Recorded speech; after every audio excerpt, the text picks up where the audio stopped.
사도행전 1장 8절 오직 성령이 너에게 임하시면 권능을 받고 예루살렘과 온 유대와 사마리아와 땅끝까지 이르러 내 증인이 되리라. 오늘 전도는 주님의 지상명령입니다. 오늘 사도행전 1장 8절을 통해서 같이 은혜를 나누고자 합니다. 요한일서 4장 7절 보면 사랑하는 자들아 우리가 서로 사랑하자. 사랑은 하나님께 속한 것이니 사랑은 하나님께 속했다고 그랬어요. 그리고 사랑하는 자마다 하나님께로 나서 하나님을 알고 이렇게 기록되어 있습니다.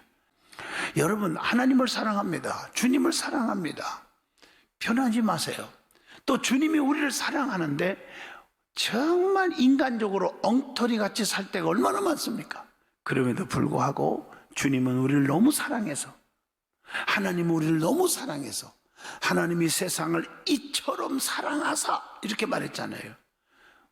우리를 변함없이 끊임없이 아껴주고 보호하시고 지켜주는 사랑인 줄로 믿습니다. 우리는 사랑으로 가득, 정말 언젠가 제가 설교했죠. 좋아한다는 말과 사랑한다는 말의 차이가 엄청나다는 말이 있습니다.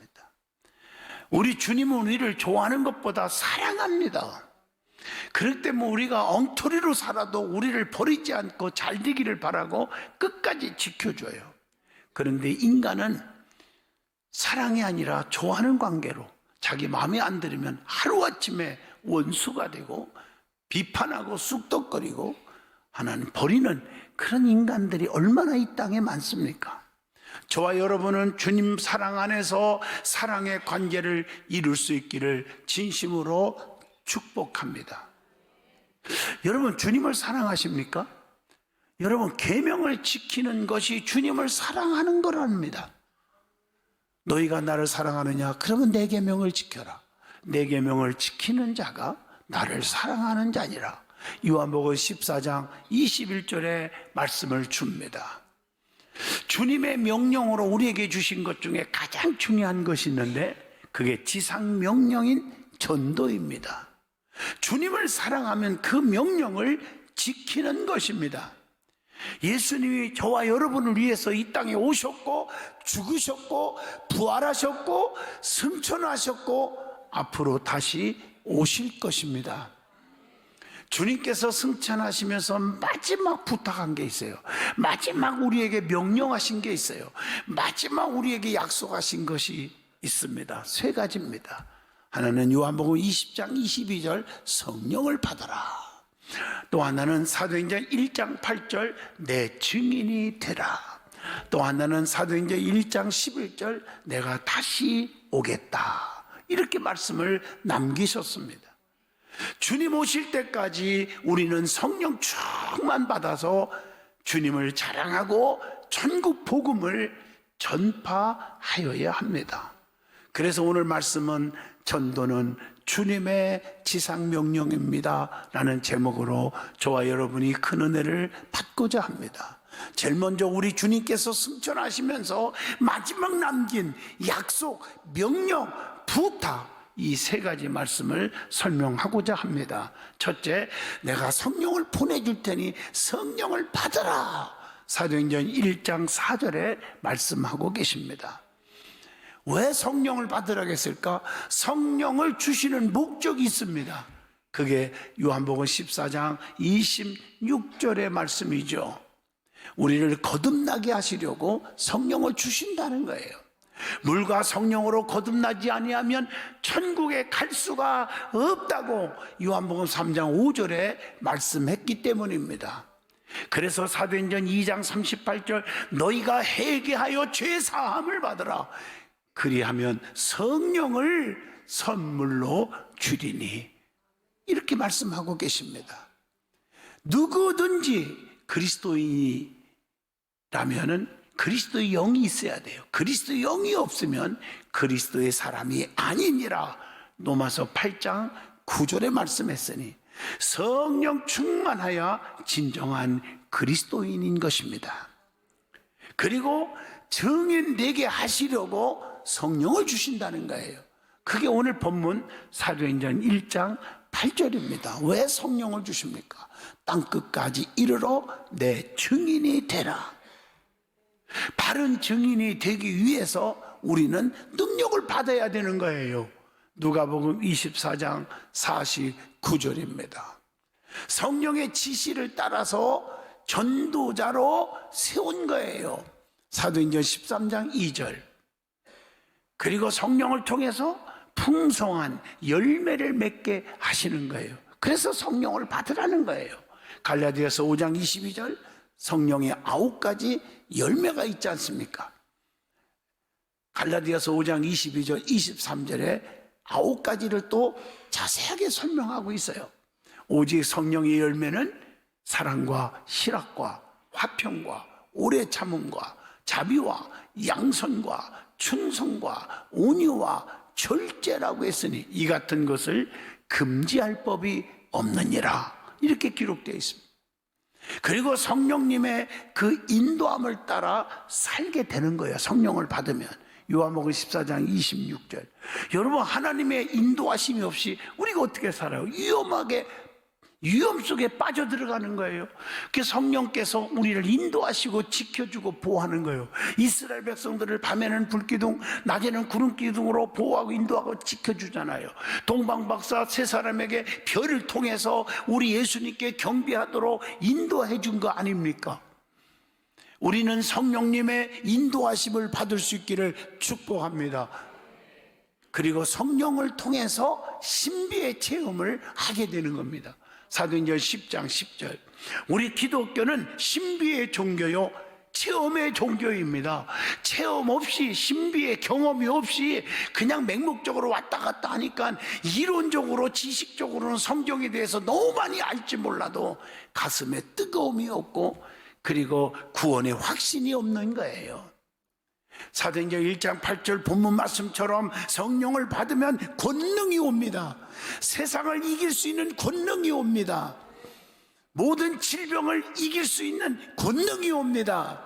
악의 세력을 부숴버리는 권능.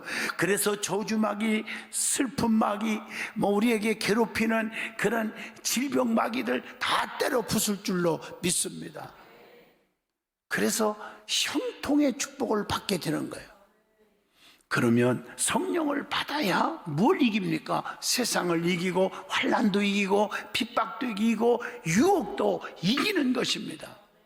그러면 성령을 받게 되는 단계가 있어요. 첫째 단계가 사모하여 기도하는 단계입니다.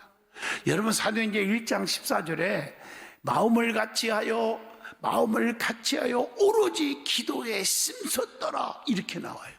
사모하니까 사도행전 2장 1절로 4절 불효같이 갈라지는 성령이 임하게 된 줄로 믿습니다. 그리고 또 하나는 주님을 위해서 일하는 단계예요. 사모하고 성령 받으면 주를 위해서 일하는 거예요. 사도행전 2장 14절의 말씀입니다. 그리고 성령의 충만함으로 순종하는 단계가 와요. 유다서 1장 20절의 말씀입니다. 교회 안에서 보세요. 성령 충만, 말씀 충만, 은혜 충만한 사람이 순종하지, 기도 많이 하는 사람들이 성령 받고 그런 사람들이 순종하지, 그렇지 못한 사람들이 순종하는 거 보셨습니까? 여러분, 은혜 받아야 순종하래. 베드로가 어부 출신이고 고기 한 마리도 못 잡고 완전히 슬픔에 잠겨 있었지만은 예수님의 말씀에 은혜 받은 다음에 말씀에 의지하여 깊은 곳에 그물을 내립니다. 인간적으로는 이해가 안 되지만 순종했더니 그물이 찢어지도록 2배에 가득 실어지는 축복의 주인공이 되었습니다. 순종하는 사람은 성령의 충만함, 말씀에 충만한 사람입니다. 그러면 성령이 임하시면 어떻게 해야 되느냐? 오늘 본문 사도행전 1장 8절, 땅끝까지 증인이 되라고 했습니다. 그러기 위해서는 우리는 성령을 받아서 지혜를 얻어야 됩니다. 고린도전서 12장 8절이에요. 신앙생활하면서 지혜가 없이 행동하니까 사람들에게 상처가 되고 또 많은 사람들을 주께로 인도할 수가 없는 거예요. 그리고 성령 충만함으로 영을 분별하게 돼요. 고린도전서 12장 10절. 세상에는 악의 영들이 얼마나 판을 치고 있습니까? 이단들이, 사이비 집단들이 다 우리를 유혹하고 있는데 성령의 능력을 받아서 지혜롭게 다 물리칠 수 있기를 축복합니다. 그리고 성령님과 동행하는 체험을 하게 됩니다. 야고보서 4장 5절에 보면 너희가 하나님이 우리 속에 거하게 하신다. 성령님이 내 안에 거할 때 그 성령님과 함께 동행을 하면 역사가 달라지는 것입니다. 그리고 오늘 본문 사도행전 1장 8절 말씀처럼 성령의 능력을 받아서 능력 있게 힘 있게 복음을 전파할 수가 있습니다. 성령 충만하고 기도 열심히 해서 은혜 충만한 사람들이 전도를 하지, 그렇지 않은 분들이 전도하는 거 보셨습니까? 1년 12달 결산을 해보면 정말 한 명도 영혼을 전도하지 못하는 기적을 이루는 엉터리들이 이 땅에 얼마나 많습니까? 너무 심하게 말하는 것 같죠? 심한 게 아니에요. 주님이 심판대 앞에 섰을 때는 이거보다 엉망배심한 말을 들을 거예요. 충격을 좀 완화시키기 위해서 내가 이 정도 여러분에게 설명을 드리는 것입니다. 그리고 우리 예수님께서 마지막 다시 오겠다고 주님의 재림을 약속합니다. 그때는 심판주로 오시는 거예요. 하늘의 나팔소리와 함께 주님이 공중으로 강림하신다고 데살로니가전서 4장 16, 17, 18절에 기록합니다. 주님이 오셔서 우리의 눈물을 씻겨 주실 겁니다. 계시록 21장 4절 에고 내 아들 내 딸들아 고생했다. 얼마나 너 예수 믿고 믿음 지키냐고 얼마나 5단 옆차기로 2단 옆차기로 맞았니? 이런 등등의 소리를 들으면서 위로의 말씀을 들을 줄로 믿습니다. 그리고 주님의 재림은 언제 오시느냐? 생각지도 않은 때에 임한다. 도적같이 말이라고 그랬잖아요. 마태복음 24장 5절, 50절에 보면 생각지 않은 날, 알지 못하는 시간에 평안하다 평안하다 엔조이하고 살자, 그때에 그 종의 주인이 왔다고 했습니다. 그리고 주님은 더디 올 게 아니라 속히 오신다고 계시록 22장 20절에서 21절에 말씀하고 계십니다. 두 번째 은혜 받을 말씀은 복음 전파는 주님의 지상 명령이라는 사실입니다. 명령이라는 단어는 해도 좋고 안 해도 좋고가 아닙니다. 꼭 해야 되는 것입니다. 전도는 주님의 명령입니다. 그러면 전도가 무엇입니까? 라고 질문하면 첫째, 복음을 전파해요. 하나님의 백성을 주님께로 인도하는 것이다. 두 번째로는 십자가의 도를 전하는 것이다. 고린도전서 1장 18절의 말씀입니다. 세 번째, 전도는 천국 복음을 전해서 예수를 믿도록 외치는 일이 그게 전도다. 마가복음 1장 15절에 말씀 회개하고 복음을 믿으라 하시더라, 이렇게 말씀하고 계십니다. 그래서 이 전도라는 것은요, 굿뉴스입니다. 헬라 언어로 보면 유앙겔리조라는 단어가 있어요. 기쁜 소식입니다. 이것을 널리 알리고 선전하는 것이 전도라고 하는 거예요. 누가복음 4장 18절입니다. 그러면 왜 전도를 해야 합니까? 첫째, 주님의 유언이기 때문입니다. 여러분, 아무리 악한 자들도요, 부모의 유언, 형제의 유언은 무시 안 합니다. 최선을 다하여 노력합니다. 지키려고. 우리 예수님 나를 위하여 십자가에 피 흘려 죽으시고 우리의 영혼을 지옥 갈 백성을 천국으로 이끌어 주신 주님의 마지막 유언입니다. 그래서 마가복음 16장 15절에 너희는 온 천하에 다니면서 만민에게 복음을 전파하라. 또 두 번째, 전도하지 않으면 주님이 책임을 물으시기 때문입니다. 에스겔 33장 8절의 말씀입니다. 그리고 세 번째, 복음의 빛을 갚는 일이기 때문에 전도해야 돼. 우리는 복음의 빚진 자들입니다. 누군가 복음을 전했기 때문에 그 복음 때문에 우리가 천국 백성이 되었잖아요. 로마서 1장 14절입니다. 네 번째, 주님이 이 땅에 심판하러 오실 재림이 반드시 이루어지기 때문에 전도해야 합니다. 마태복음 24장 14절입니다. 복음을 전파할 때 드디어 그때에 주님이 오신다고 했거든요.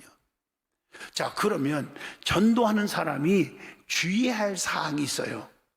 꼭 가슴에 품어야 할 것. 첫째, 사명감이 있어야 된다.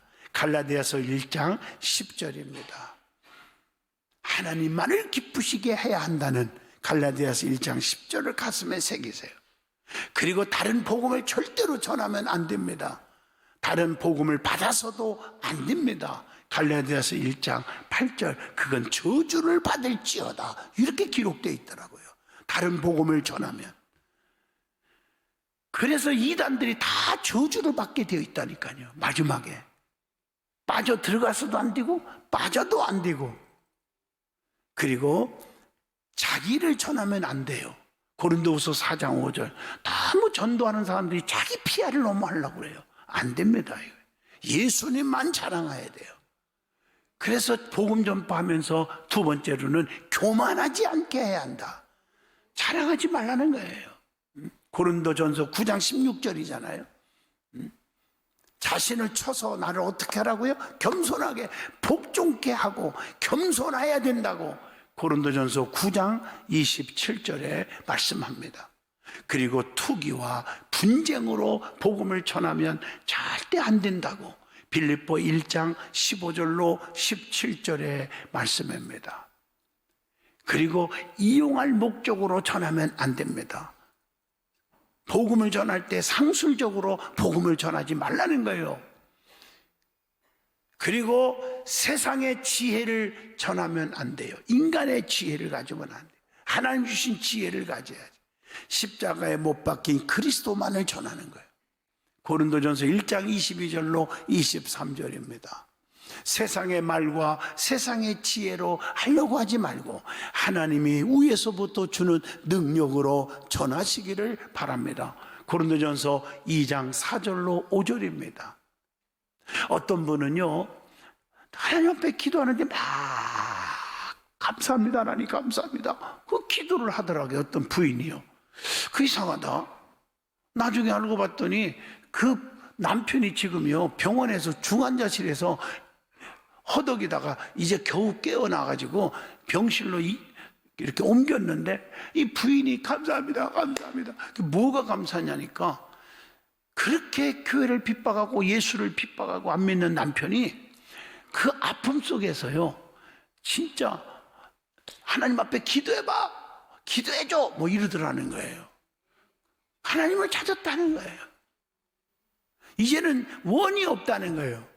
우리 남편이 오늘 죽어도 원이 없다. 왜? 그분이 생명을 얻었으니까. 나를 믿는 자는 죽어도 살겠고 살아서 믿는 자는 영원히 죽지 아니하리라. 여러분, 이게 우스꽝소리 같지만요 진짜 믿음 있는 사람의 고백이잖아요. 이 땅에 7, 80평생 사는 것보다 영원히 천년 만년 영원한 세계에 지옥이 안 가고 천국 갔으니 최고의 축복이 아니냐. 이게 가슴에 와닿는 사람이 몇이나 있을까요? 여러분, 부모 형제에게 가장 사랑을 베푸는 게 뭔지 아세요? 돈입니까? 명예와 권세와 지식입니까? 아닙니다. 생명을 넣어주는 것입니다. 그러면 그분이 그의 삶을 평생 책임져 주시는 것입니다. 그러면 전도하는 자의 자격이 있어요. 어떤 사람이 전도를 할 수 있을까? 첫째, 구원의 확신이 있어야 돼요. 이런 사람은 누가 말 안 해도요 로마서 8장 38절로 39절 전도하게 돼 있습니다. 그리고 두 번째, 성령의 충만함을 받아야 돼. 내 힘으로 되는 게 아니에요. 사도행전 4장 29절로 31절입니다. 그리고 세 번째, 말씀의 기본 지식을 가지고 있어야 돼요.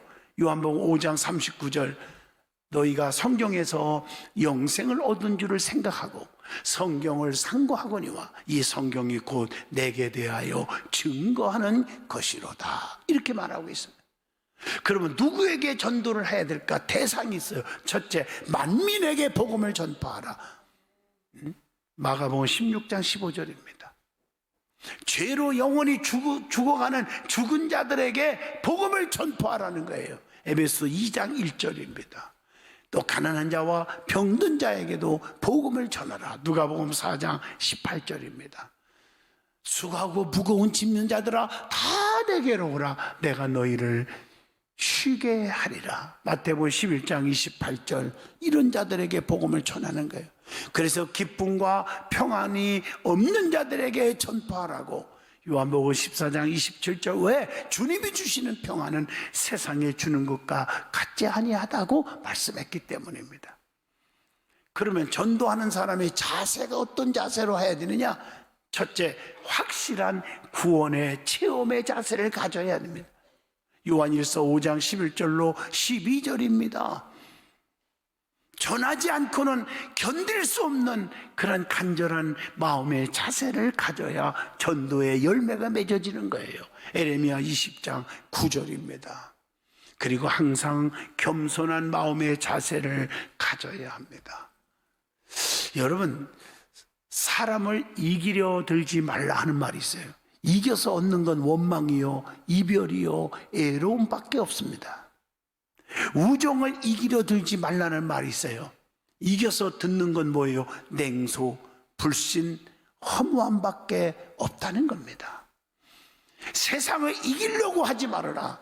이겨서 듣는 건 욕뿐이요, 이거 얻는 것은 적이요, 상처밖에 없다. 그런 얘기입니다. 여러분, 이기는 것이 지는 것이요, 지는 것이 이길 때가 있으니 세상에 법칙이요, 이치가 여기에 있다고 말합니다. 우리는 이런 이치를 잘 아는 사람을 인생의 달인이라고 부를 수 있을 것입니다. 우리는 겸손한 마음의 자세를 가지고 인생의 달인이 되는 전도자가 되시기를 축복합니다. 야고보서 4장 6절의 말씀에 교만한 자는 물리치고 겸손한 자에게 은혜를 주신다고 했습니다. 그리고 영혼을 뜨겁게 사랑하는 마음의 자세를 가져야 됩니다. 요한 3서 2절입니다. 전도 중에 꼭 그리스도의 몸인 교회를 부흥시켜야겠다고 하는, 내 구역을, 내 지역을, 내 여전교회, 내 남성교회, 내 기관을, 내 교회 학교를 부흥시켜야 되겠다고 하는 마음의 자세를 가져야 합니다. 에레미야 20장 9절에 말씀합니다. 그리고 전도할 때는 세 가지를 확실하게 자랑해야 돼요. 내가 만난 예수님 확실하게 자랑해야 돼요. 내가 다니는 우리 교회 확실히 자랑해야 돼요. 내가 지도하는 목사님 확실히 자랑해야 돼요. 일단 교회에 나와야 될 거 아니에요. 교회에 대한 관심을 갖고 좋은 마음을 가져야 나올 거 아니에요. 나와서 복음을 듣고, 믿음은 들음에서 나며 들음은 그리스도의 말씀으로 남이니라. 말씀을 듣다 보면요, 내 생각이 아니에요, 믿음이 들어가게 되어 있다니까요. 하나님은 영이시기에 보이지 않지만 분명히 여기 계십니다. 주님의 사랑과 동일한 것, 주님을 사랑하십시오. 그러면 수많은 열매가 따를 줄로 믿습니다. 여러분, 주님을 사랑한다? 말로 하지 마요. 성경에 보니까 이 세 가지를 사랑하는 것이 나를 사랑하는 것과 똑같다고 가르친 게 있어요. 첫째, 교회를 사랑하는 거예요. 마태복음 16장 18절. 주님이 피 흘려 세운 교회, 주님을 사랑하는 것 똑같대요. 성도를 사랑하는 거. 그러니까 소자 하나에게 냉수 한 그릇 대접한 것이 곧 내게 한 거라고 그렇게 말한 거예요. 요한일서 4장 20절 말씀을 기억하시고요. 세 번째, 주의 종을 사랑하는 것. 선지자 이름으로 선지자를 영접하고 선지자를 대접하는 자는 꼭 뭐예요? 선지자의 상이 있고 나를 영접하는 것 같다고 그렇게 분명히 말했어요. 여러분, 나는요, 나를 만들어낸다. 내가 나를 만들어낸다. 우리가 하나님과 동행하면 우리는 행복할 수가 있습니다. 어떤 상황 가운데서도 전도하는 삶을 살아가야 될 줄로 믿습니다. 때를 얻든지 못 얻든지 복음을 전파해야 됩니다. 최선을 다해서 전도하고 이를 통해서 주시는 축복을 누리는 성도들이 되시기를 축복합니다.